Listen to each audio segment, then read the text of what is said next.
And one day, had to be probably mid-80s, 85, 86, somewhere in there, I get a call from the campus police.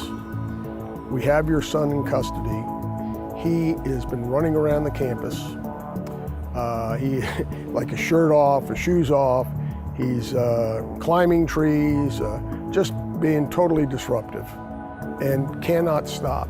And then he was diagnosed there with bipolar illness. And what happened was he had had a manic attack. He met his wife, future wife, who also went through USF, who also had her own mental health issues, and they got married. And things were good. I mean, things were very, very quote normal.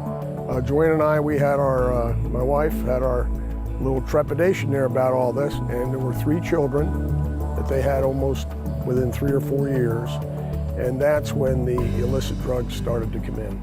We, of course, we're talking about, insanity on steroids, or whatever you want to call it. And by the way, I've had my own experience with this stuff, my own personal experience, so I kind of was recognizing what was going on.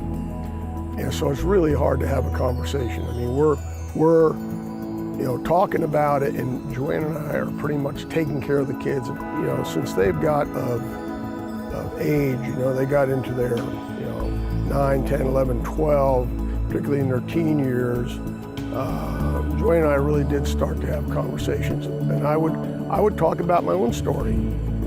Hey, mental illness is like, some people have heart disease, some people have cancer, some people, and I would tell them that on both sides of our family, my wife and my side of the family, there are mental, every family's a little different.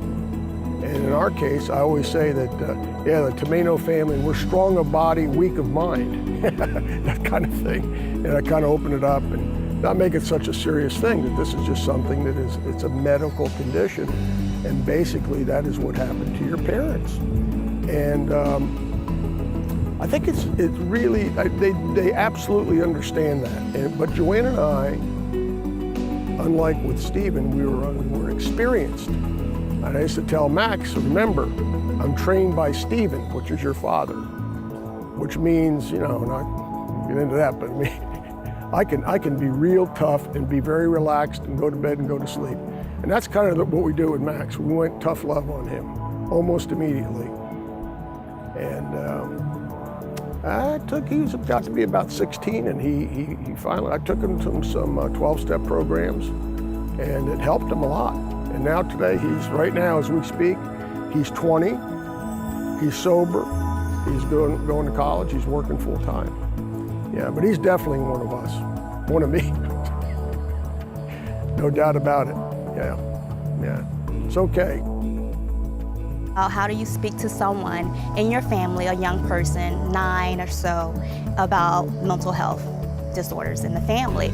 Basically, you open up the dialogue, you ask the child how they're feeling, they can express to you their feelings, and then from there, that can be the leeway for you to express, well, when I'm feeling down or depressed, I'm usually in this type of mode. And from there, I believe that's the ability to open up the lines of communication about mental health and so forth.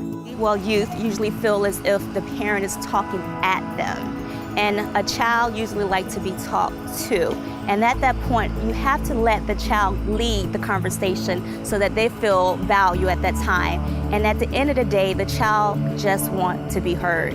And that's a big key. Once the child feels heard, they will spill the beans. They will express everything under the sun. We can help you through crucial conversations. For help with substance use, call 813-246-4899.